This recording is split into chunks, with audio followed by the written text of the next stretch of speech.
તને અમરેલીએ જાકારો દીધો ને એટલે કે તારું સહકી ગયું બારો વ્યો જાય કે બાપુ સહક્યું નથી, એ તમારી વાત ખોટી પડે અને બહાર મને કાઢવો નહીં પડે, હું વ્યો જઈશ. પણ આ બિલાડીને બેઠી કરો એ કે મરેલા ન જીવતા થાય કે નકરી હારથી જ ઉતરાય બી છે, દુનિયાને પૈયર લગડાવવા છે.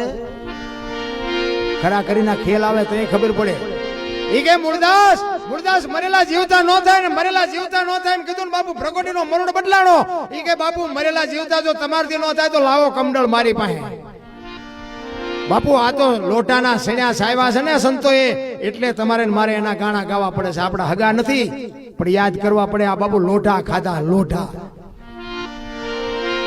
એ હાથમાં કમડળ આપ્યું, પાણીની અંજળી ભરી અને મૂળદાસ બાપુ કહે છે, હે દિનબંધુ દયાળુ, હે પરમ કૃપાળુ પરમેશ્વર, મેં તન મન ધનથી તારું ભજન કર્યું હોય, મેં કોકના દુઃખ જો મારી માથે લીધા હોય ને હાથે પાતાળમાં જો ડાઘ ન હોય તો આ બિલાડી બેઠી કરજે, અને જો બિલાડી બેઠી ન કરીને મારા ખોળિયામાં જીવ રહેવા દઉં તો હું મૂળદાસ નહીં.